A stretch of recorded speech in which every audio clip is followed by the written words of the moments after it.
Une pauvre étudiante à l'université, à peine capable de conserver sa bourse, était assise sur le banc de pierre fissuré à côté de l'arrêt de bus, serrant un manuel usé et une tasse en papier de café tiède. Et chaque matin, elle remarquait cet homme, le mendiant, qui s'asseyait tranquillement au bord du trottoir, ses vêtements déchirés, sa barbe non taillée, et ses mains tremblantes alors qu'il dessinait des cercles instables dans la poussière. Personne ne le regardait 2 fois, mais Leïa, si. Quelque chose dans son silence l'attirait plus près. Quelque chose dans ses yeux fatigués faisait trébucher son cœur. Elle commença à lui apporter de la nourriture, un peu de conversation, et un jour, sans le vouloir, son cœur. Elle pensait tomber amoureuse d'un mendiant, un homme qui n'avait rien. Mais quand il disparut soudainement, pour réapparaître quelques jours plus tard dans une voiture noire élégante devant son campus, tout ce qu'elle pensait savoir vola en éclats. Qui était vraiment cet homme? Pourquoi un milliardaire se cachait-il derrière des vêtements déchirés? Et que se passerait-il quand il l'emmènerait chez lui, où les secrets valaient plus que l'amour lui-même? Le brouillard matinal planait bas sur l'avenue Brookside, enveloppant les trottoirs fissurés d'une brume argentée. L'air était assez vif pour piquer, mais Leïa Dawson avait depuis longtemps cessé de se soucier du froid. Sa vie tournait autour de la routine, cours, quarts de travail, et silence. Elle avait appris à étirer $1 en deux, à sauter le petit déjeuner pour économiser sur le loyer, et à sourire même quand l'épuisement s'accrochait à ses os. La pauvreté avait une façon de t'enseigner la gratitude pour la plus petite chaleur. Comme la douce vapeur qui montait de la tasse de soupe qu'elle portait dans ses mains. À l'extrémité de l'arrêt de bus était assise la même figure qu'elle avait vue pendant des semaines maintenant. Le mendiant. Personne ne connaissait son nom. Son fauteuil roulant semblait avoir été oublié par le temps. Une roue légèrement tordue, un accoudoir fissuré. Son manteau était couvert de crasse, ses doigts calleux et pâles. Les gens le dépassaient comme s'il n'existait pas, leurs yeux se détournant, craignant que son besoin ne ternisse leur conscience. Mais Leïa ne pouvait pas. Pas quand elle regardait dans ses yeux. Bleus, mais ternis par quelque chose qu'elle ne pouvait nommer. Il y avait de la tristesse là-dedans, oui, mais aussi de la patience. Une dignité tranquille qui n'appartenait pas à quelqu'un qui mendiait.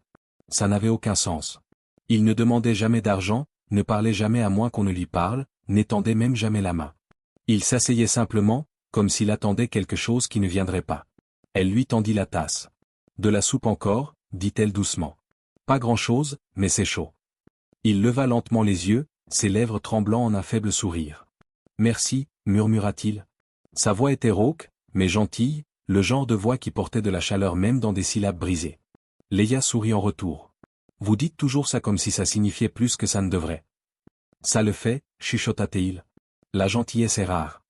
Pendant un moment, ni l'un ni l'autre ne parla. Les voitures sifflaient au passage. Les bus crachaient de la fumée dans l'air, et la ville continuait son indifférence.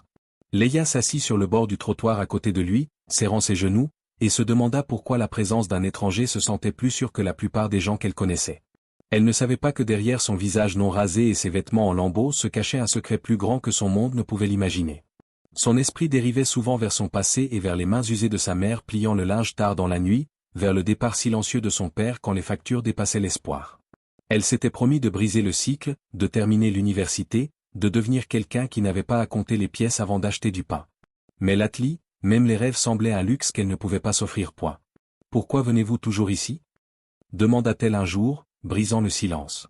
Il inclina légèrement la tête. « Parce qu'ici, personne ne s'attend à ce que je sois autre chose. » Quelque chose dans son ton persistait.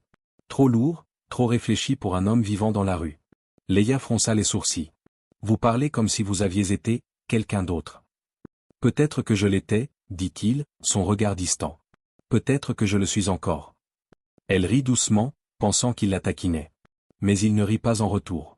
Cette nuit-là, elle resta éveillée dans sa petite chambre de dortoir, rejoignant leur conversation. Il y avait quelque chose chez lui qui ne collait pas.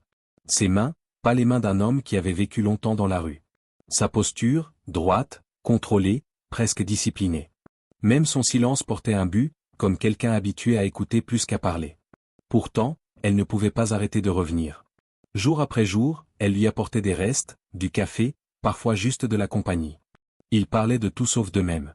Il ne lui dit jamais son nom, alors elle lui en donna un. « Ellie, dit-elle un matin. Vous avez l'air d'un Ellie. » Il rit, le premier vrai rire qu'elle avait entendu de lui. « Ellie. Je n'ai pas entendu ça depuis des années. » « Alors c'est votre nom ? » « Peut-être, dit-il avec un petit sourire indéchiffrable. Et d'une certaine façon, ça suffisait pour elle. Les semaines passèrent. L'hiver s'approfondit. La ville se préparait pour Noël, scintillant de lumière qui se moquait des affamés et des oubliés. Leia économisa ce qu'elle pouvait pour lui acheter un vrai manteau. Elle voulait le voir au chaud, le voir sourire à nouveau. Mais quand elle arriva le matin suivant, le banc était vide. Le fauteuil roulant avait disparu. Le coin où il s'asseyait tous les jours était vide. Son cœur sombra. Elle demanda autour d'elle, mais personne ne l'avait vu. Les rues avalaient les gens comme des ombres. Pendant 3 jours, elle chercha, sautant les cours, sautant les repas, demandant à chaque vendeur, chaque chauffeur, chaque officier qu'elle croisait. Rien. Il avait disparu comme s'il n'avait jamais existé. Au 4e jour, Leia arrêta d'essayer de comprendre. Peut-être qu'il était parti ailleurs. Peut-être qu'il était mort. La pensée lui tordit l'estomac. Elle s'assit seule à l'arrêt de bus, serrant le manteau qu'elle lui avait acheté avec des mains tremblantes. Puis un klaxon retentit derrière elle. Elle se tourna. Une voiture noire élégante, vitres teintées, moteur ronronnant doucement, s'arrêta à côté d'elle. Son reflet la fixa avec incrédulité. La vitre descendit. Une paire familière d'yeux bleus rencontra les siens, mais ils n'étaient plus ternis. Ils étaient vifs, alertes, dominateurs. Ils n'étaient plus vêtus de haillons, mais d'un costume taillé qui murmurait l'argent. « Leia, dit-il calmement. Monte. » Son monde se figea. Son mendiant, Eli, avait disparu. À sa place était assis quelqu'un d'autre entièrement. Un homme qui semblait posséder tout ce dont elle avait jamais rêvé. Leia ne bougea pas.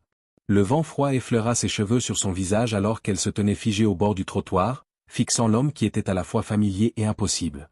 Ses yeux bleus portaient la même chaleur qu'elle avait vue chez le mendiant, mais maintenant ils brillaient de pouvoir, vifs, conscients, sans retenue. Ses lèvres s'entr'ouvrirent, mais aucun son ne sortit. « Leia, répéta-t-il, sa voix plus douce maintenant. S'il te plaît, monte. » Quelque chose en elle trembla. Elle voulait demander qui il était vraiment, comment c'était possible, pourquoi il ressemblait à quelqu'un sorti d'une autre vie. Mais son ton portait une autorité étrange, pas commandeuse, mais attendant quelque chose de plus profond. Elle se surprit à obéir. En glissant dans la voiture, l'odeur de cuir et de cèdre l'entoura, propre, élégante, chère. C'était un monde à part de la poussière et du bruit de la rue. Son pouls s'emballa alors que la voiture avançait doucement, glissant à travers les lumières de la ville comme un rêve. Il ne parla pas d'abord. Elle non plus. Le silence entre eux était épais, chargé.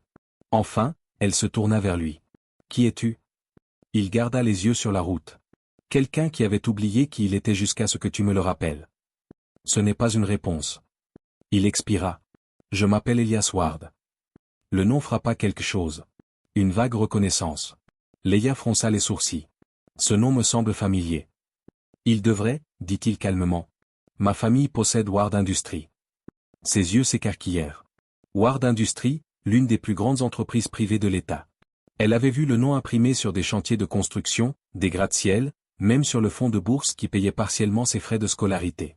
Sa respiration se bloqua. « Tu es, ce Ward-là » Il hocha la tête, le regard fixe sur la route. « Je l'étais, jusqu'à ce que je parte. » Son cœur tonna. « Tu as quitté tout ça ?»« Je l'ai fait, » dit-il simplement. « Après la mort de mes parents, l'entreprise est devenue un champ de bataille. L'argent a transformé le sang en étranger. Je ne me reconnaissais plus. Alors, je suis parti. Personne ne savait où j'étais allé. J'avais besoin de voir qui j'étais sans tout ce qui était censé me définir. » Elle le fixa, son esprit tourbillonnant. Le mendiant à qui elle avait donné de la soupe, l'homme qu'elle avait plaint, était un milliardaire se cachant de son propre monde. Chaque image de lui assis dans ce manteau déchiré, silencieux à l'arrêt de bus, s'écrasait contre celle devant elle maintenant. Poli, composé, intouchable point. Mais pourquoi prétendre être un mendiant ? Demanda-t-elle, la voix tremblante. Tu aurais pu aller n'importe où, faire n'importe quoi. Il la regarda enfin. Parce que personne ne ment à un mendiant, Leia. Les gens montrent qui ils sont vraiment quand ils pensent que tu n'as rien à donner. Et toi ? Son regard s'adoucit. Tu m'as vu quand j'étais invisible. Les mots la frappèrent plus profondément qu'elle ne s'y attendait. Elle se tourna vers la fenêtre, regardant le flou des lampadaires. Une partie d'elle voulait pleurer, pas de colère, mais de la douleur d'être trompée et chérie en même temps. « Tu me testais » demanda-t-elle à peine au-dessus d'un murmure. « Non, » dit-il. « Je me trouvais moi-même. Tu étais la seule chose d'honnête que j'ai trouvée. » Ils roulèrent sur des miles en silence jusqu'à ce que la ville s'amincisse en banlieue. Puis elle la vit. Une massive grille en fer forgé se dressant devant, s'ouvrant lentement alors que la voiture approchait. Au-delà s'étendait un manoir, vaste et luminescent sous la lune. Escalier en marbre, tour de verre, jardin manucuré s'étirant à l'horizon. Sa gorge se serra. Elle n'avait jamais vu une telle richesse de près. La voiture s'arrêta à l'entrée. Il sortit d'abord, contourna, et ouvrit sa porte. Elle hésita avant de sortir, ses chaussures s'enfonçant dans le gravier velouté. « Ellie, dit-elle doucement, utilisant le seul nom qui semblait réel. Pourquoi m'amener ici ? Il baissa les yeux, presque comme s'il ne savait pas comment répondre. Parce que je voulais que tu voies la vérité avant de décider qui je suis. Les portes d'entrée s'ouvrirent. 2 membres du personnel apparurent, s'inclinant légèrement. La vue rendit Leia mal à l'aise. L'air semblait lourd, distant de tout ce qui était chaud ou humain. À l'intérieur, des lustres déversaient une lumière dorée sur des sols en marbre. Des peintures bordaient les murs, portraits de visages puissants qui partageaient tous ses yeux bleus perçants. Elle se sentit immédiatement déplacée, son manteau d'occasion clashant avec l'éclat de la richesse. « Quelqu'un sait, chuchota-t-elle, que tu vivais dans la rue ?» Il secoua la tête. « Personne, jusqu'à maintenant. » Ses yeux attrapèrent une photo encadrée sur une table d'appoint. Elias debout à côté d'une femme aux mêmes yeux perçants, son sourire impeccable mais froid. « Ta mère ?» Il hocha la tête. « Elle a bâti l'Empire. J'ai hérité de sa force et de ses ennemis. » Leia toucha la photo doucement, sa voix tremblante. « Tu as dû l'aimer. » Il marqua une pause. « Je l'ai fait. Mais elle aimait le contrôle plus que les gens. » Il y avait de la douleur dans son ton. Silencieuse, enfouie, réelle. Pour la première fois depuis qu'elle était entrée dans le manoir, Leia vit non le milliardaire, non le mendiant, mais l'homme entre les deux, déchiré entre des mondes qui ne se comprenaient jamais. Il se tourna vers elle alors, plus près qu'avant. « Tu m'as montré de la gentillesse quand je n'étais rien. Tu m'as donné de la chaleur sans savoir qui j'étais. Tu ne me dois rien, Leia, mais j'avais besoin que tu saches. » Ses yeux rencontrèrent les siens. « Tu penses que l'argent change ce que j'ai vu en toi ?» Il sourit faiblement. « Je pense que l'argent change tout, même la vérité. » Les mots planèrent dans l'air, lourds, incertains. Et bien que Leia veuille croire que rien ne pouvait changer ce qu'elle ressentait, une peur tranquille commença à grandir en elle. Parce que pour la première fois, elle n'était pas sûre de qui elle était dans son monde. Une fille dont il se souciait ou un secret qu'il devrait éventuellement cacher. Dehors, le tonnerre roula faiblement au loin. Un avertissement dans la nuit. Le matin suivant, la lumière du soleil se déversait à travers des rideaux transparents, coupant les sols en marbre comme des fils d'or. Leia se réveilla dans une chambre d'invité plus grande que tout son appartement. Un lustre en verre pendait au-dessus, et les draps sous elle étaient plus doux que n'importe quel tissu qu'elle avait touché. Elle aurait dû ressentir de l'émerveillement, de la merveille, même de la gratitude, mais à la place, un malaise s'installa dans sa poitrine comme une pierre. Ce n'était pas son monde. Pas même de loin. Un coup retentit à la porte. Mademoiselle Dawson, appela une voix de femme. Monsieur Ward demande votre présence au petit déjeuner. Elle se leva lentement, lissa ses cheveux, et se regarda dans le miroir orné. Le reflet ne ressemblait pas à la fille qui marchait autrefois dans le brouillard vers les cours avec une tasse de soupe. Cette version semblait empruntée, déplacée. Quand elle entra dans la salle à manger, Elias était déjà assis à une longue table en chêne qui aurait pu accueillir 20 personnes. Il portait une chemise blanche impeccable, pas de veste, manches roulées au coude. La lumière matinale attrapa l'or dans ses cheveux. Il sourit en la voyant. « Bonjour. » Leia hésita. « Bonjour, monsieur Ward. » Son sourire s'effaça un peu. « Tu n'as pas à m'appeler comme ça. » Elle s'assit en face de lui. La table était bordée de plats qu'elle ne reconnaissait pas. Baille fraîche, œufs, pâtisserie luisante de miel. Elle picora un croissant, essayant d'ignorer la tension qui montait le long de sa colonne. « Bien dormi ?» demanda-t-il. « Trop bien », dit-elle doucement. Ça ressemblait presque au rêve de quelqu'un d'autre. Il l'étudia un moment. « Tu n'as pas à être quelqu'un d'autre ici, Leia. » Elle leva les yeux, rencontrant les siens. « Vraiment ?» Avant qu'il ne puisse répondre, une voix de femme coupa Sharply à travers la pièce. « Je pensais que tu plaisantais, Elias. » Leia se tourna. Debout dans l'encadrement de la porte était une femme drapée d'élégance. Cheveux noirs lisses, lèvres rouges, yeux vifs comme du verre. Ses talons claquèrent contre le marbre en entrant. La mâchoire d'Elias se serra. « Ava, dit-il platement. Tu n'étais pas invité. » La femme, Ava Ward, Leia le réalisa, donna un sourire froid. « Tu amènes une étrangère dans la maison, et c'est moi qui ne suis pas invité. » L'estomac de Leia se tordit. Elias se leva, sa posture soudain gardée. « Ce n'est pas une étrangère. »« Oh !» Les yeux d'Ava balayèrent Leia, de sa robe simple à ses mains tremblantes. « Elle en a l'air. Ou peut-être juste quelqu'un qui s'est égaré trop loin de son monde. »« Ava, » dit Elias, voix basse avec avertissement. Mais Ava n'avait pas fini. « Tu penses que ça ?» Elle gesticula vers Leia, finira différemment de la dernière fois où tu as essayé de sauver quelqu'un en dessous de toi. Tu ne peux pas effacer d'où tu viens, frère. Et elle ne peut pas survivre où nous vivons. Leia cligna des yeux. Frère. Le mot la traversa comme un choc. Ava n'était pas une ex-jalouse. C'était sa sœur. Elias expira lentement. Tu ne la connais pas? Les yeux d'Ava se rétrécirent. Toi non plus. Puis elle se tourna vers Leia. Son ton sucré mais cruel en dessous. Tu sais ce qui arrive aux gens qui tombent amoureux de mon frère, chérie? Ils se noient dans des choses qu'ils ne peuvent pas se permettre. Secret, attente, honte. Je partirai avant que ça devienne laid. La poitrine de Leia doulut. Elle se leva abruptement, la chaise raclant contre le marbre. Je ne suis pas venu ici pour ton approbation. Ava sourit finement. Bien. Tu ne l'auras pas. Puis elle sortit, talons résonnants comme un marteau. Le silence tomba. Les mains d'Elias se serrèrent en poing. Je suis désolé, murmura-t-il. Elle n'a pas le droit de? Elle a raison sur une chose, interrompit Leia doucement. Ce n'est pas mon monde. Il s'approcha, désespéré. Leia, ne dis pas ça.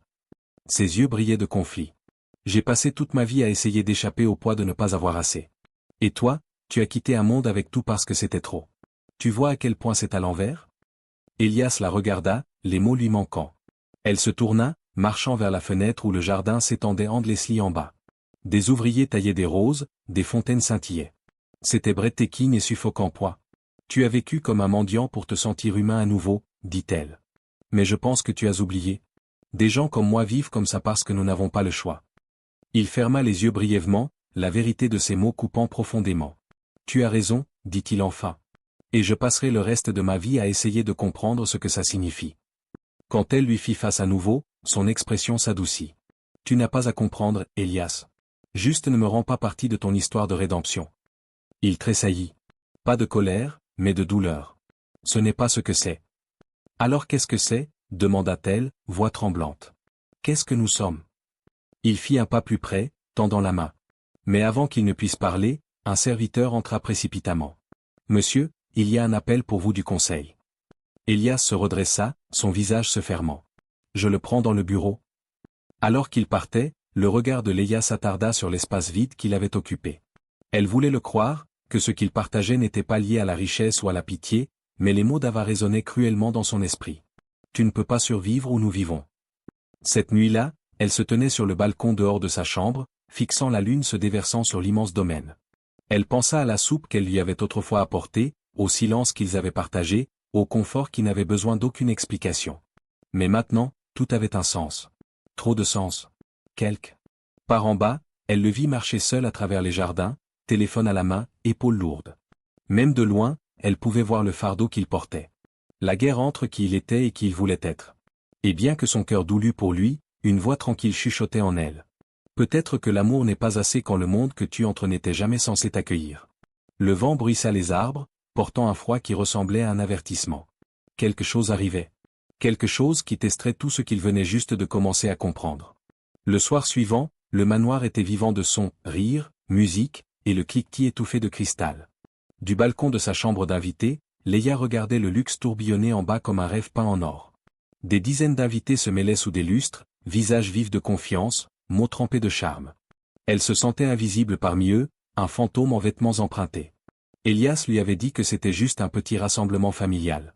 Ça ressemblait plus à un gala royal. Quand il apparut à sa porte, vêtu d'un costume bleu nuit qui lui allait comme un secret, elle oublia comment respirer. Il ne ressemblait en rien à l'homme de l'arrêt de bus. Et pourtant, quand il lui sourit, elle vit la même gentillesse qu'il avait d'abord défaite. Tu n'as pas à faire ça, chuchota-t-elle. Si, dit-il doucement. Tu étais à mes côtés quand je n'avais rien. Ce soir, je suis à tes côtés sans masque. Il offrit sa main. Elle la prit. Ensemble, ils descendirent l'escalier en marbre dans une mer d'yeux. Les murmures commencèrent instantanément. Qui est-elle? Elle semble déplacée.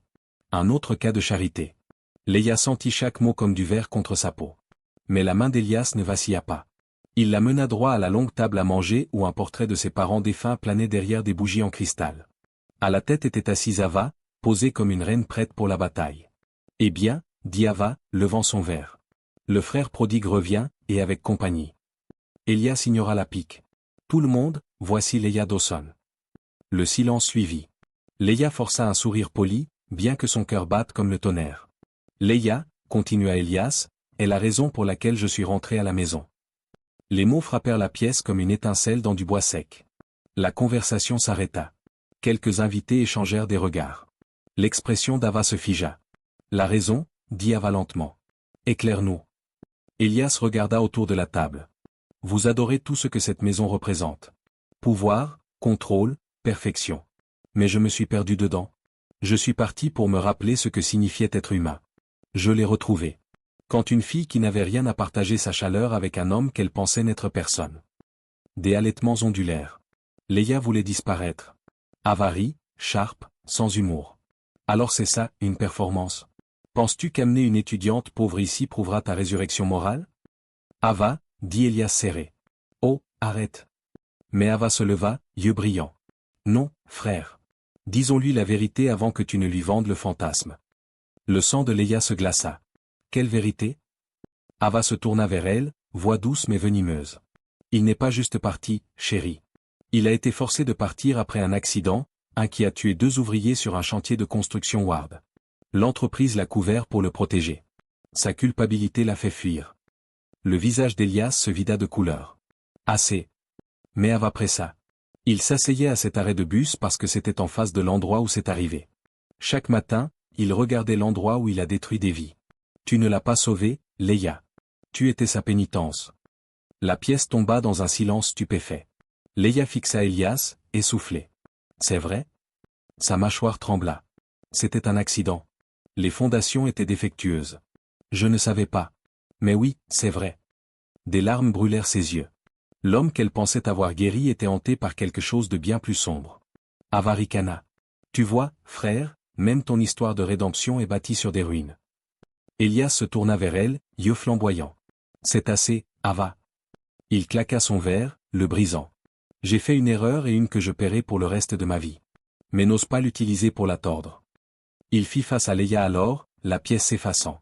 Je n'ai jamais voulu te tromper. Je voulais que tu vois qui j'étais vraiment avant que tu n'apprennes ce que j'avais fait. La voix de Leia se brisa. Tu t'es caché derrière ta douleur, et je suis tombée amoureuse d'elle. Je me suis caché, dit-il, s'approchant. Mais tu m'as trouvé. Tu m'as montré que je pouvais encore me sentir comme un homme, pas un monstre. Les invités murmurèrent mal à l'aise. Ava regardait avec satisfaction froide, certaine que Leia partirait. Mais les larmes de Leia brillaient alors qu'elle chuchotait, tu ne peux pas réparer le passé, Elias. Mais peut-être que tu peux vivre différemment de lui. Il la fixa, l'espoir vacillant à travers les ruines. Si tu restes. Elle hésita, cœur se tordant entre peur et amour. Je resterai, dit-elle enfin, si tu arrêtes de fuir. Pour la première fois, il sourit. Pas le sourire d'un milliardaire ou d'un mendiant, mais d'un homme enfin en paix. Il se tourna vers la foule stupéfaite. Vous vouliez tous l'héritier de retour, dit-il. Eh bien, me voilà, mais pas comme vous vous souvenez. Cette maison changera à partir de ce soir. L'entreprise rouvrira chaque dossier, paiera chaque dette, reconstruira ce qui était brisé. Plus de prétentions. Un huche se répandit. Quelque part à l'extrémité de la table, un seul invité commença à applaudir. Puis un autre et un autre. La composure d'Ava craqua, son regard tremblant d'incrédulité. Leia tendit la main vers celle d'Elias. Ses doigts se refermèrent autour des siens avec une certitude tranquille. Dans ce moment, le bruit, la richesse, le jugement, tout se brouilla. Il n'y avait que. Plus tard, après que les invités furent partis et que la maison tomba silencieuse, ils se tenaient ensemble dans la cour. L'air nocturne était frais, fragrant de roses. Tu m'as emmené à la maison, chuchota Leia. Et ça a vraiment choqué tout le monde? Il sourit faiblement. Y compris toi. Surtout moi. Il rit bas, sans garde. Et elle se pencha contre lui. Les lumières du manoir vacillaient à travers les fontaines, projetant des ondulations d'or sur leur visage. Il pressa son front contre le sien. Je ne sais pas ce qui se passe ensuite. Alors on commence petit, dit-elle doucement. Demain, on retourne à cet arrêt de bus ensemble. Il hocha la tête, yeux humides de soulagement. Ensemble? À l'aube qui se levait sur le domaine, le mendiant et l'étudiante pauvre se tenaient côte à côte. 2 âmes qui s'étaient rencontrées au fond du gouffre, maintenant debout où le monde pouvait enfin les voir. Pas comme milliardaire et charité, pas comme culpabilité et grâce, mais comme égaux.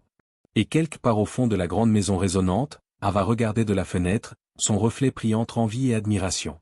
Pour la première fois, même elle ne pouvait dire laquelle elle ressentait le plus. Dehors, la première lumière du soleil toucha leur visage. Et dans cette lumière fragile, tout ce qui les avait autrefois divisés commença tranquillement, magnifiquement à guérir.